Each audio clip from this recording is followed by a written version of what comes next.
I'm Dr. Kenneth Chen, a nephrologist affiliated with Kaiser Permanente in the East Bay in Northern California. I'm going to be reviewing the management of chronic kidney disease, or CKD, today. Now, I know that talks in nephrology can be pretty dry sometimes, and this is no different. But I think you'll appreciate the practical tips and useful pearls throughout the talk, and if you don't want to sit through it, you can feel free to skip to the last 3 slides where I summarize key points and give general recommendations for CKD patients. I'm going to start off by showing you a picture of one of the largest bladder stones ever removed from a man in the upper left-hand corner. This whopping 2.5-pound stone was removed from a man in Hungary. Now, it's hard for me to imagine how he was still walking with a stone of that size in his bladder. It goes to show that a man can tolerate a pretty extreme amount of pain if it means avoiding the doctor. It no longer surprises me when a man presents to the ED with obstruction and thinks nothing of it when he hasn't peed in a week. On the lower right-hand corner are a pair of polycystic kidneys removed from a patient. As you can see, polycystic kidneys can become quite large. The autosomal dominant form of polycystic kidney disease is the most common inherited form of kidney disease, occurring in about 1 in 500 to 1 in 1,000 individuals. This slide shows the 5 stages of CKD, which are based on the GFR. The purpose of staging in general is to help guide management of CKD.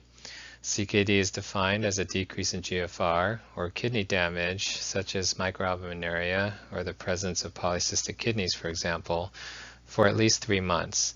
Stages 1 and 2 requires that the individual have an abnormal UA or renal anatomy or pathology in addition to a low GFR. CKD 3 to 5 can be diagnosed based on a low GFR alone. In stages 1 to 3, it's important to reduce cardiovascular risk since a low GFR and microalbuminuria or proteinuria are independent risk factors for cardiovascular disease. So we recommend the usual measures to reduce cardiovascular risk, such as a DASH diet, statins, ACE inhibitors and ARBs, and now SGLT2 inhibitors. In our facility, we try to refer patients with CKD3 to a kidney education class, which is focused on dietary recommendations, reducing cardiovascular risk, and promoting a healthy lifestyle such as smoking cessation. We recommend referral of CKD4 patients to nephrology, since anemia and secondary hyperparathyroidism from CKD tends to occur at this stage. We will also begin to discuss renal replacement options with patients at this stage. At stage 5, we're having life care plan discussions with patients and planning for dialysis by referring them for dialysis access or referring them to hospice should they choose conservative management without dialysis. This data comes from a U.S. renal database that shows that the prevalence of CKD is rising every year, particularly for CKD3, with a slower rise in the numbers of individuals with CKD4 and 5. We know that the increasing number of CKD3 patients we're seeing is related to the growth of our aging population. The good news, though, based on this study from Norway, is that most elderly patients with CKD3 will never progress to CKD5. The bad news is that most will die of cardiovascular disease. So our focus should be in reducing cardiovascular risk in this group. This is data from the U.S. Renal Data System again, a national database on CKD in the United States. Diabetes is the #1 cause of end-stage renal disease in the U.S., followed by hypertension, which accounts for about a quarter of all end-stage renal disease patients. The incidence and prevalence of ESRD continues to grow, but over the last few years the pace has slowed. We think this may be due to better management of our CKD 3 to 4 population. In our end-stage renal disease population, you can see here that the median life expectancy on dialysis in someone between the ages of 65 and 69 is about 2.5 years, while someone greater than 85 has a median life expectancy of less than a year. If there's a history of chronic conditions such as heart failure or dementia, the life expectancy is even lower. The lower life expectancy in older end-stage renal disease patients should be considered when discussing the benefits and risks of being on dialysis, since we also know that the quality of life on dialysis is significantly lower when compared to advanced CKD patients treated conservatively without dialysis. Some patients may opt for conservative medical management rather than dialysis, depending on their beliefs and life goals. So life care planning is an important part of our conversation with our elderly population with advanced CKD. Studies have shown that patients over the age of 85 can sometimes live nearly as long and with a better quality of life than they would otherwise have on dialysis. Our lab used to report an estimated GFR or eGFR using the MDRD equation every time we ordered a creatinine level. A few years ago, our lab transitioned to using the CKD-EPI equation for the eGFR. But I think it's still useful to review some of the strengths and weaknesses of the MDRD equation used to estimate the GFR, as some of the same issues apply to the CKD-EPI equation, but to a lesser degree. The MDRD equation gives an estimate of the GFR based on the serum creatinine, which is dependent on muscle mass. There are three other variables used to adjust for the differences in muscle mass that can occur, such as the loss of muscle that occurs with aging, the lower muscle mass in women when compared to men, and presumably higher muscle mass seen in African Americans. I say presumably because it's unclear what it actually means when a patient self-reports that they're African American. For example, what if a patient is of mixed race and calls him or herself as African American? What does that mean in terms of muscle mass? So the inclusion of race as a variable in both the MDRD and CKD-EPI equations is now being called into question due to the potential for racial disparities in healthcare from the overestimation or underestimation of the true GFR that's based on self-reported race. A discussion of this controversy is beyond the scope of this talk, but suffice to say that race as a variable in the eGFR equations will likely be removed in the future. The accuracy of the MDRD equation is actually pretty good and can be as high as 90% when compared to the gold standard, which is inulin clearance. This is even better than a 24-hour urine collection for creatinine clearance. But a problem arises with the accuracy of this equation when you look at the MDRD study population. The study was conducted in Minnesota and is shown here. The subjects were mostly middle-aged, white, and non-diabetic. None of the subjects were obese and none had a normal GFR. This is hardly representative of the population that we see in the Bay Area. This equation is going to perform best in a population from Minnesota, but will be less accurate for African Americans and individuals at the extremes in age, weight, and creatinine. So the equation may underestimate the GFR in an elderly individual with a normal creatinine or in an individual who's very muscular obese. On the other hand, it may overestimate the GFR in someone who's cachectic or emaciated. The CKD-EPI studies sought to improve on the performance of the MDRD equation. These studies included subjects with normal renal function and more African Americans, but still had a limited number of elderly subjects. Overall, it's more accurate than the MDRD equation, especially in individuals with a GFR of greater than 60. If you're unsure about the accuracy of the eGFR reported by the lab, for example in an elderly patient with normal creatinine or in an African American, you can simply check a 24-hour creatinine clearance to confirm. In this case, the 24-hour creatinine clearance would be more accurate than the eGFR. Also keep in mind that these eGFR formulas depend on a stable creatinine, so they're not going to be valid in someone with AKI or a rapidly changing creatinine level. A study from The Lancet showed that all-cause and cardiovascular mortality progressively increased as the GFR fell to less than 60 and as patients develop worsening microalbuminuria. So CKD and microalbuminuria have been shown to be independent cardiovascular risk factors. This slide shows some of the general pathways leading to progressive kidney disease and renal failure. It turns out that proteinuria is not just a marker for glomerular injury, it can also contribute to kidney injury, and the greater the degree of proteinuria, the more rapid the decline in renal function. Cardiovascular risk factors like smoking, hyperlipidemia, diabetes, and hypertension also lead to microvascular disease and atherosclerosis in the kidneys, leading to a progressive decline in renal function. When there's an initial injury to the kidneys, there's a reduction in nephron mass, which leads to glomerular hypertension in the remaining glomeruli. This can lead to further injury to the remaining glomeruli and systemic hypertension. Glomerular hypertension can also lead to activation of cytokines and renal growth factors, which eventually leads to fibrogenesis and interstitial fibrosis in the kidneys, which contributes to progressive kidney disease. Additionally, proteinuria can lead to hyperlipidemia and increased proximal tubule uptake of protein, leading to further kidney injury. This is one reason why proteinuria reduction with an ACE inhibitor or ARB can slow progression of CKD. Unfortunately, patients with pre-existing CKD or a prior history of AKI can progress even if they're doing everything right due to this vicious cycle of injury. This graph shows that kidney disease associated with a greater degree of proteinuria tend to progress more rapidly to end-stage renal disease.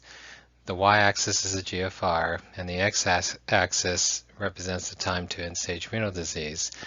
In patients with FSGS, which is associated with very severe nephrotic syndrome, the progression to end-stage renal disease can occur within 5 to 7 years, as represented by the gray line on the left, as compared to polycystic kidney disease represented by the red line to the right, where typically there's very little proteinuria. This slide summarizes the various methods we use to measure proteinuria. A routine urinalysis based on a urine dipstick is going to be the most sensitive test for proteinuria, with a sensitivity of over 90%, so it's recommended as an initial screening test for proteinuria. If it's positive, then we recommend quantitating the protein with a spot urine protein to creatinine ratio or a 24-hour urine collection for protein. Keep in mind that the urine protein to creatinine ratio should be obtained as early as possible in the morning, as it can be falsely elevated if done later in the day due to orthostatic proteinuria that can occur when you've been on your feet all day long. Most of the time, a urine protein to creatinine ratio is going to be more convenient than a 24-hour urine collection, and has been shown to be equivalent in value to what a 24-hour urine would yield in grams per day.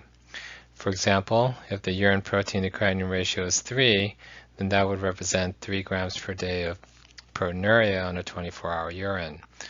A urine protein to creatinine ratio of 0.5 would represent 500 milligrams per day of proteinuria.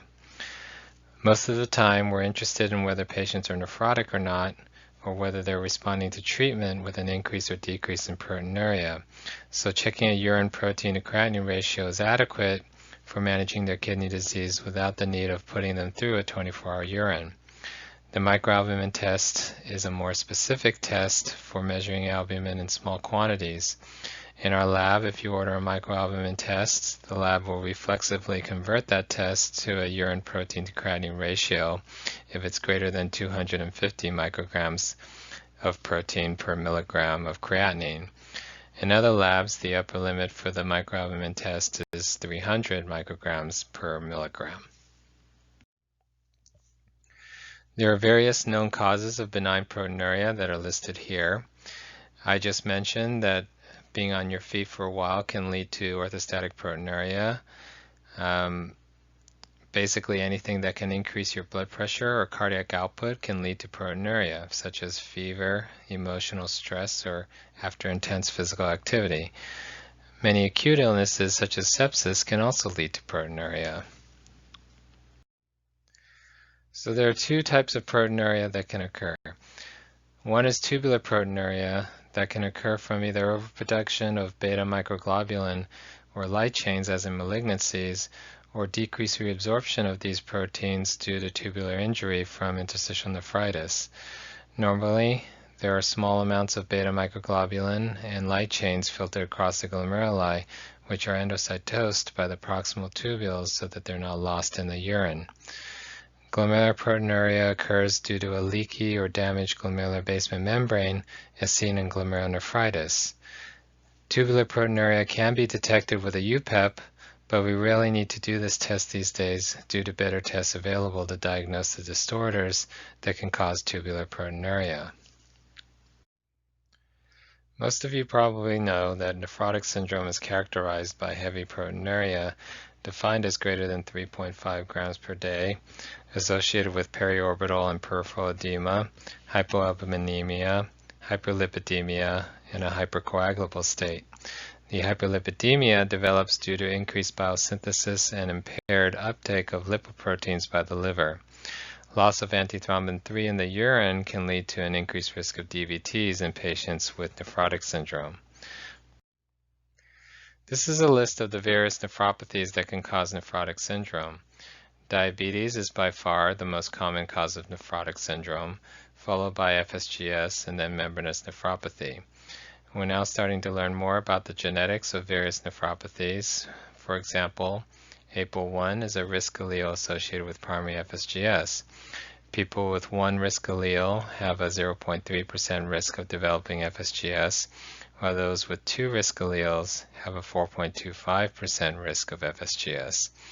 Interestingly, having one risk allele also increases resistance to trypanosomiasis or African sleeping sickness, which may be a reason why humans evolved to carry this gene and why it's more common in African Americans.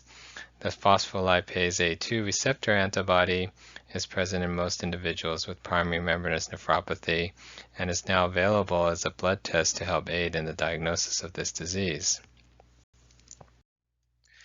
Here you can see that diabetes is the most common cause of nephrotic syndrome in adults.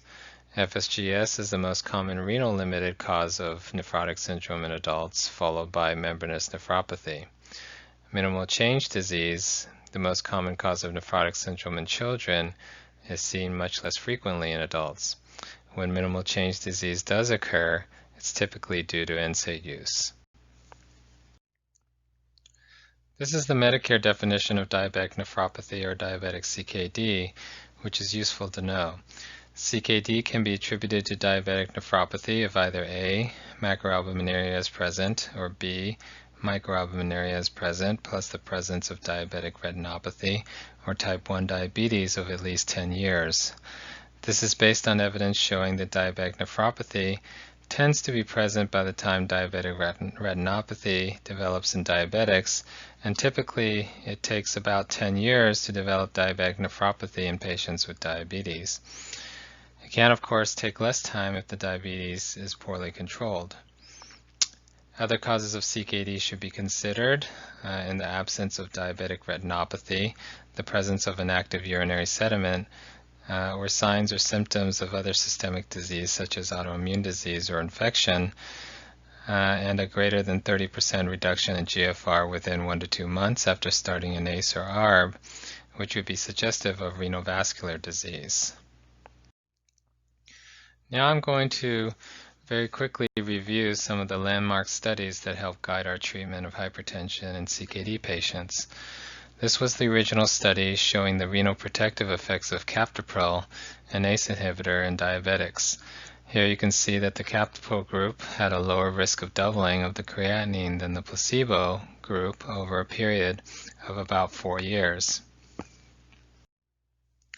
The RAIN study showed that ramipril, another ACE inhibitor, had a significant renal protective effect, even in non-diabetics, and the greater the degree of proteinuria present at baseline, the more rapid the decline in renal function over time. The IDNT study was one of the original studies showing a similar renal protective effect from irbesartan, an ARB, in diabetics with diabetic nephropathy. Another study showed no difference in renal protective effect between an ACE inhibitor and an ARB in type 2 diabetics with diabetic nephropathy. So what about combination blockade of the renin-angiotensin system? The on-target study showed no difference in progression to end-stage renal disease in both diabetics and non-diabetics treated with ramipril alone, telmisartan alone, or the combination. The combination actually led to more AKI and hyperkalemia, so there doesn't seem to be an overall benefit with combination blockade of the renin-angiotensin system. The African American Study of Kidney Disease, or ASK trial, showed that a mean arterial pressure goal of less than 92 did not slow the rate of decline in renal function any more than a more standard mean arterial pressure goal of between 102 to 107. This is shown in the graph on the left. The graph on the right showed that the ACE inhibitor ramipril was more effective than the beta blocker metoprolol, which is more effective than the dihydropyridine calcium channel blocker amlodipine in slowing the rate of GFR decline. Interestingly, the amlodipine arm, represented by the black circles, showed an initial improvement in GFR followed by a more rapid decline in renal function. This arm was terminated early due to the clear benefit from ramipril and metoprolol. And in fact, if you look to the graph on the right, the amlodipine arm seems to be trending towards a more rapid decline in renal function based on a steepening of the curve. Proteinuria was also shown to be higher in the amlodipine arm, which would presumably lead to a detrimental effect on renal function over time. Other studies, though, have shown variable effects of amlodipine on proteinuria when compared to those taking an ACE inhibitor or ARB. There's evidence to suggest that the improvement in GFR in the amlodipine arm in the first 6 months of the trial was due to afferent renal arterial vasodilation, but then over time the transmission of systemic blood pressures to the glomeruli led to an increase in glomerular pressure and in glomerular injury, resulting in a more rapid decline in renal function.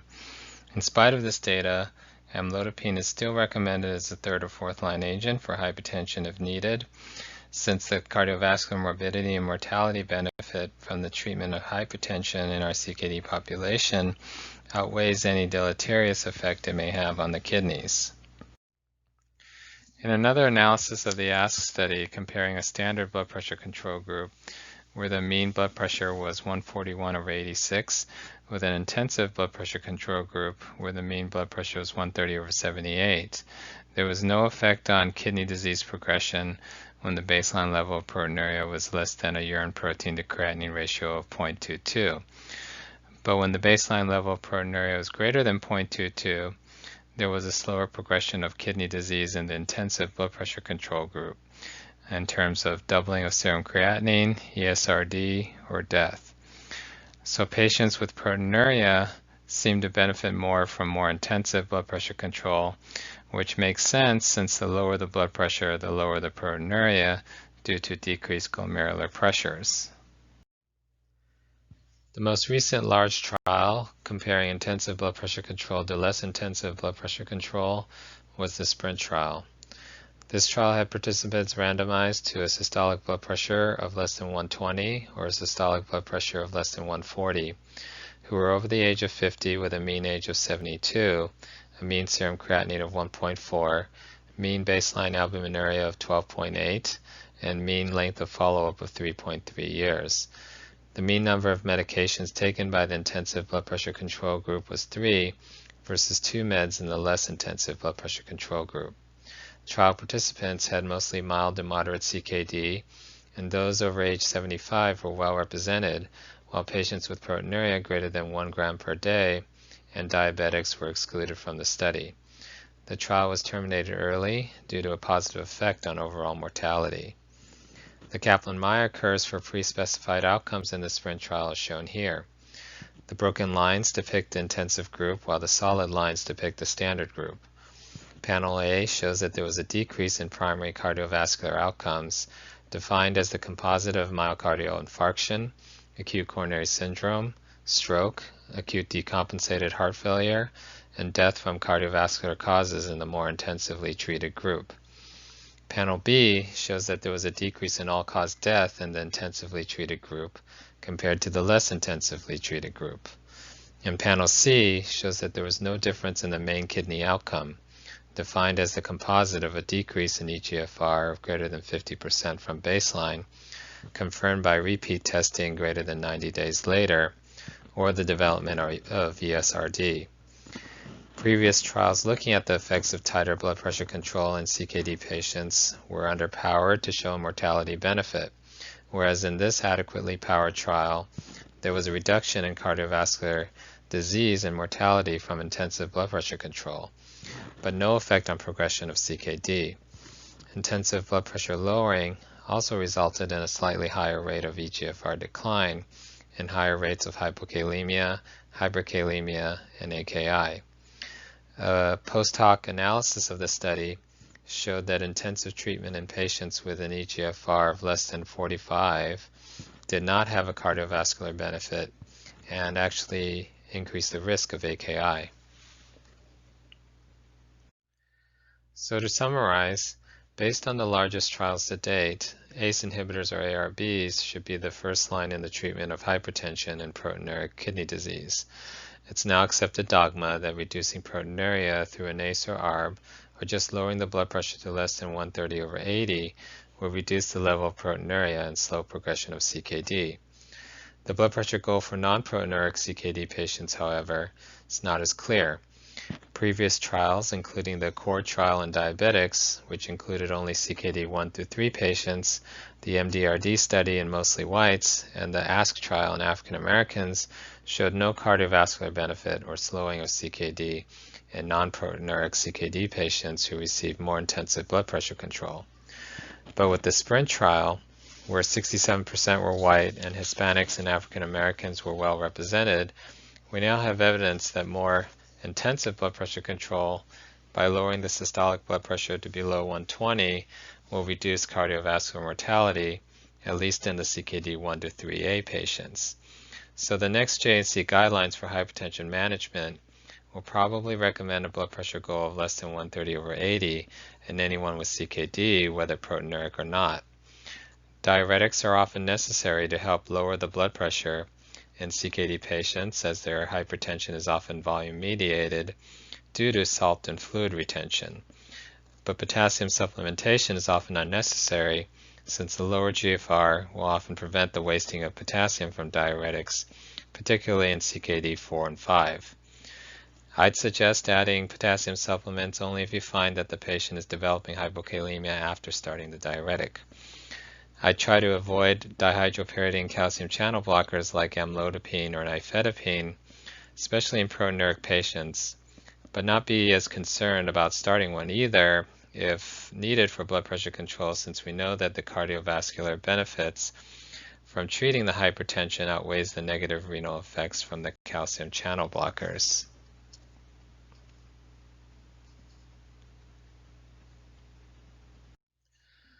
One thing to keep in mind when treating hypertension in patients with CKD is that impaired autoregulation of the kidneys in these patients will sometimes lead to a decline in GFR as you're aggressively lowering the blood pressure.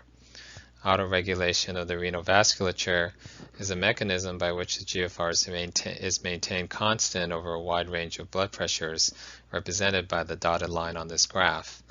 In a normal healthy individual, the GFR is maintained by vasodilation of the afferent arterioles to the glomeruli as the blood pressure falls due to a myogenic reflux and tubuloglomerular feedback until the mean arterial blood pressure falls to less than 80.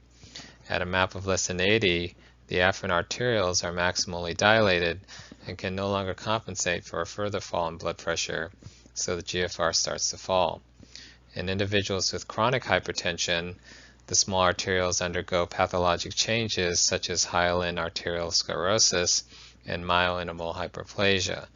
These changes in vessel function and structure leads to a shift of this curve to the right, represented by the solid line, due to the impaired ability of afferent arterioles to vasodilate in response to a drop in blood pressure at lower blood pressures. So maybe now lowering the MAP below 100 will lead to a fall in GFR. In patients with both chronic hypertension and kidney disease, the range of blood pressures in which the GFR can be maintained is narrower, and the curve becomes more of a straight line. So sometimes when you're treating a CKD patient for hypertension, you may notice a bump in the creatinine level as you're lowering the blood pressure. But hopefully with tight blood pressure control over a sustained period of time, the creatinine will come back down as the maladaptive changes in the arterioles slowly regress, leading to improved autoregulation of the kidney.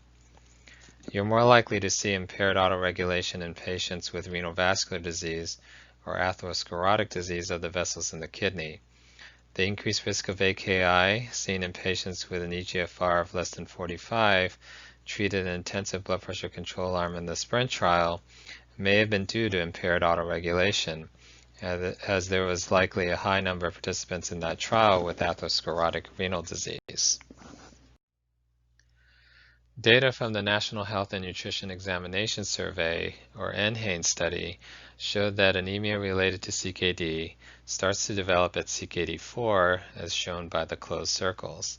Diabetics, represented by the open circles, tend to develop anemia earlier, but typically in both diabetics and non-diabetics, significant anemia requiring treatment with EPO is seen starting at CKD4. EPO is typically started when the hemoglobin is less than 10, with a goal to keep the hemoglobin between a narrow range of 10 to 11. The reason for this is due to a J-shaped mortality curve associated with anemia related to CKD treated with EPO, where the mortality rises when the hemoglobin falls to less than 10 or rises above 11. Potential mechanisms for the increased mortality at higher hemoglobin levels treated with EPO include increased blood viscosity and thromboses and increased blood pressure. This comes from a review of vitamin D metabolism in our bodies. Vitamin D3 is obtained through dietary sources like fish and milk, or produced by our skin when exposed to UV light. The vitamin D3 is then hydroxylated at the 25 position by the liver, before going on to the kidney to become hydroxylated at the 1 position, forming 125 vitamin D. 125 vitamin D increases intestinal absorption of calcium and phosphorus and increases bone mineralization, amongst other effects. It also negatively feeds back on the parathyroid glands to reduce PTH secretion.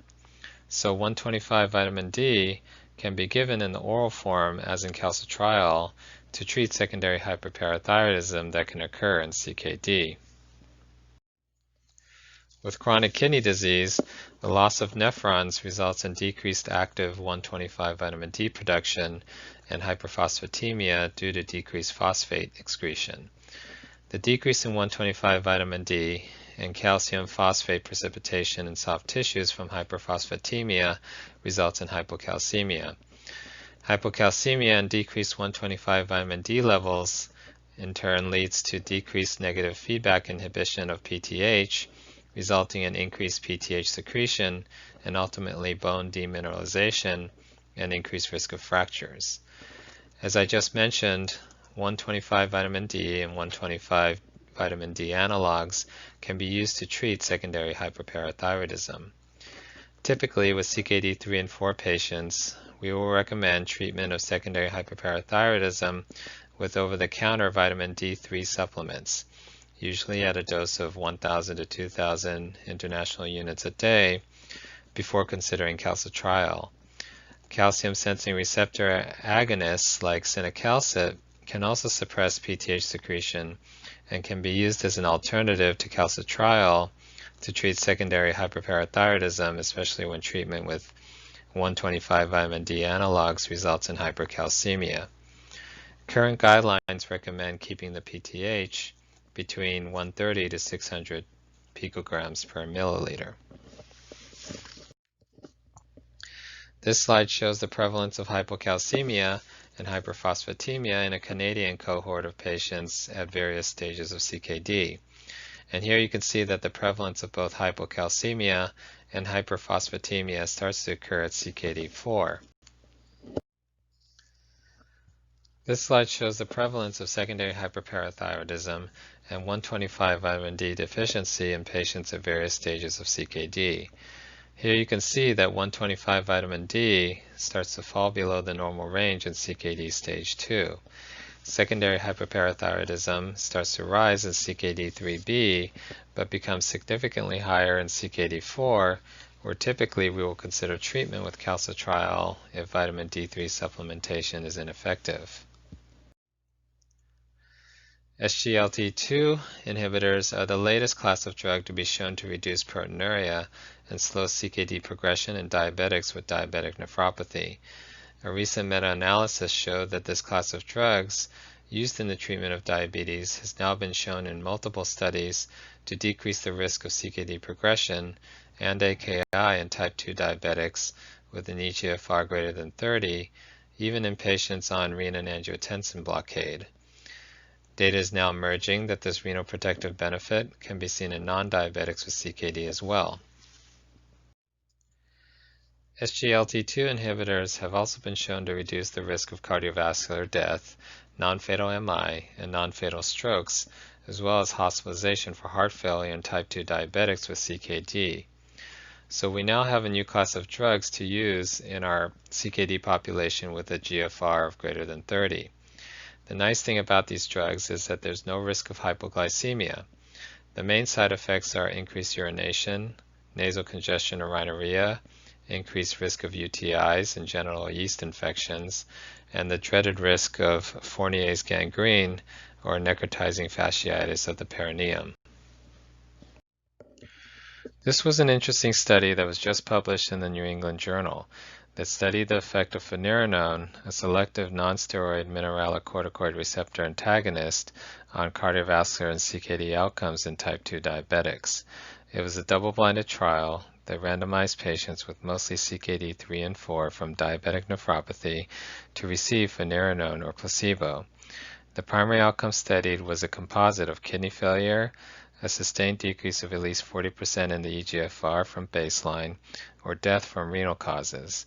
The secondary outcome study was a composite of death from cardiovascular causes, non-fatal MI, stroke, or hospitalization for heart failure. During a median follow-up of 2.6 years, treatment with finerenone resulted in less proteinuria and less progression of CKD and cardiovascular events than placebo. 98% of patients in each group were on an ACE or ARB. Unfortunately, finerenone had a minimal effect on blood pressure, lowering the systolic blood pressure by 2 to 3 millimeters of mercury when compared to placebo. The frequency of adverse events were similar between the two groups, but as expected, hyperkalemia occurred with greater frequency in the finerenone group at around 18% versus 9% of those who received the placebo. There are several earlier studies showing that mineralocorticoid receptor antagonists like spironolactone can reduce inflammation and fibrosis in the kidney and reduce proteinuria. So presumably the steroid mineralocorticoid receptor antagonists like spironolactone and pleuronone would provide a similar benefit in slowing the progression of CKD. In fact, both spironolactone and pleuronone are distributed several-fold greater to the kidneys than the heart, whereas finerenone is equally distributed to the kidney and the heart. So it makes you wonder if spironolactone and pleuronone might have an even greater benefit in CKD patients than finerenone.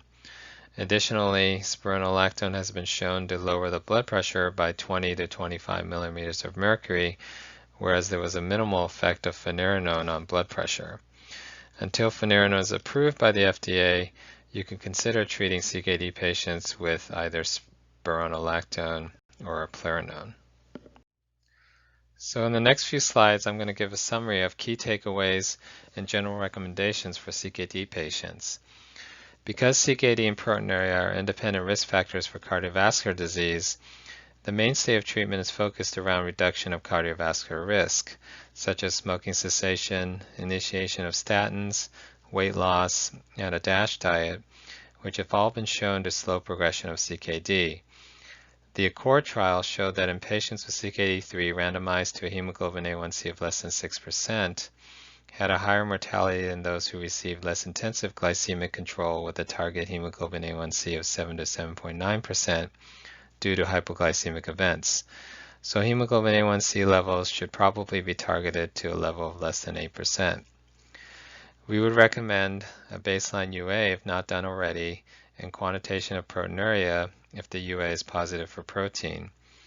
The UA is mainly to look for evidence of a glomerulonephritis or presence of proteinuria. A renal ultrasound should be considered if there's a family history of polycystic kidney disease or suspicion for urinary tract obstruction or other anatomical abnormality. Nephrotoxins, of course, should be avoided, which I'll list in a moment, and medications cleared by the kidneys should be renally dosed, like allopurinol, hydralazine, and many antibiotics, just to name a few. In our facility, we've decided to refer all uncomplicated CKD3 patients to a kidney education class, given the huge population of CKD3 patients in our catchment area, and we encourage the referral of all CKD4 patients to nephrology for evaluation, since the metabolic acidosis, anemia, and secondary hyperparathyroidism from CKD tends to require treatment starting at CKD4. This is what we do at our facility, given the characteristics of our local population and the size of our department. But referral patterns, of course, to nephrology may be different elsewhere outside the Kaiser system.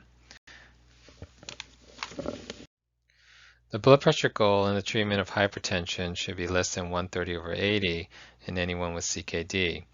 The blood pressure in CKD patients tends to respond better to diuretics, since hypertension is often volume mediated due to sodium and fluid retention from a decreased GFR.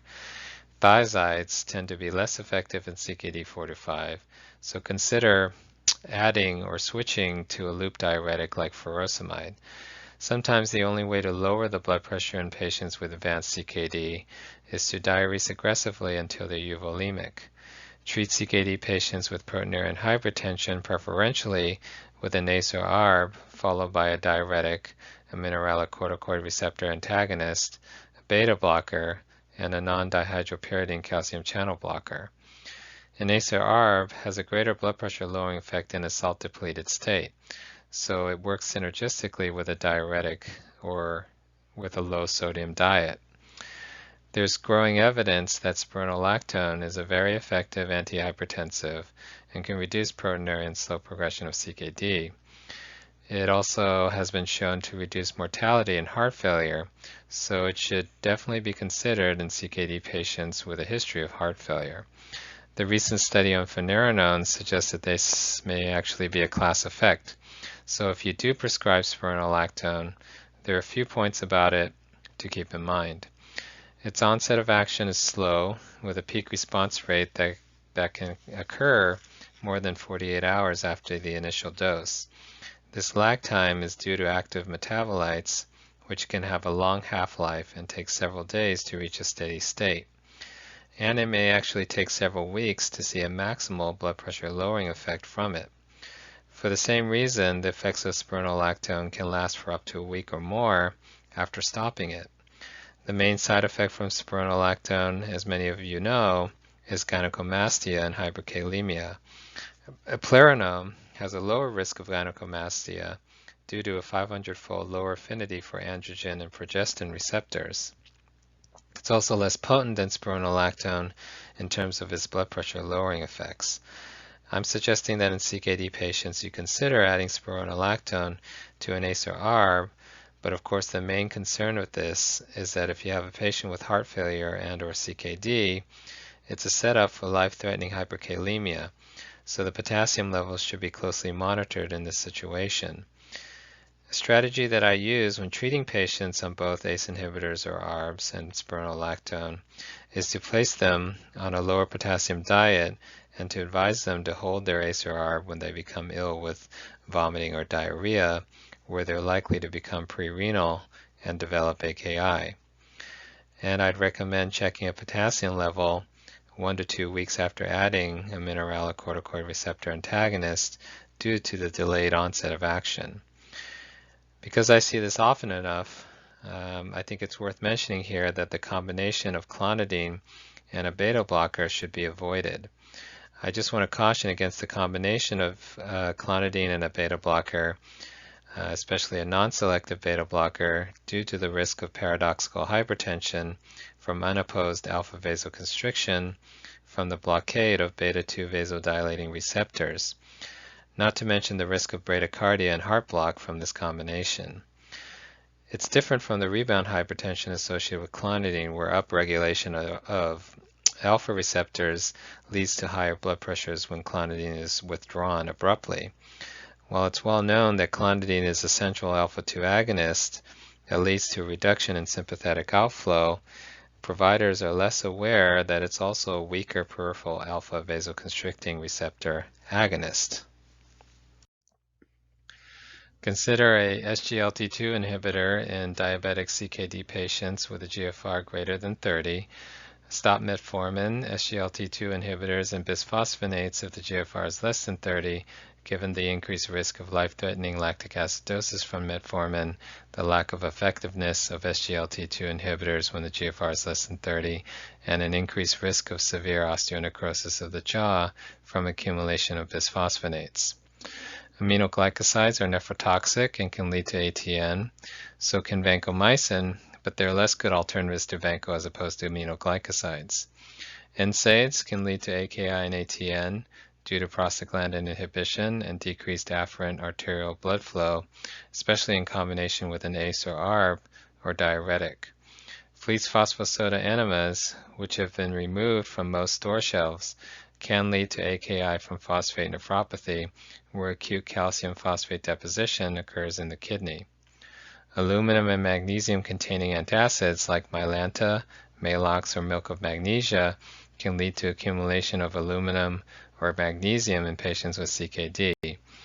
Most of you are probably already aware of the increased risk of contrast nephropathy from IV contrast administration in CKD patients, but you may be less aware of the risk factors for contrast nephropathy, which can include diabetes, proteinuria, especially nephrotic range proteinuria, ACE inhibitors or ARBs, and diuretics. So if you must give it, consider prophylaxis with IV saline before and after contrast exposure if the patient's in the hospital, and hold the ACE, ARB, or diuretic if the patient's taking them for 24 hours before and after exposure to IV contrast.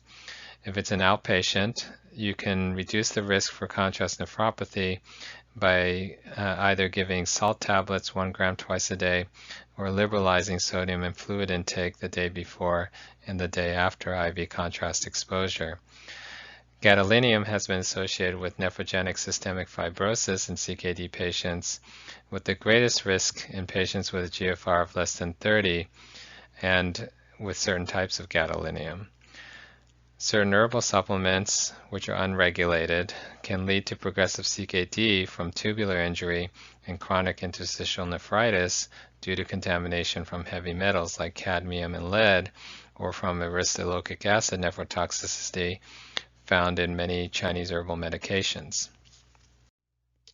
So this concludes my talk. Keep those kidneys happy, and please subscribe if you found this talk interesting or useful. Thank you for listening.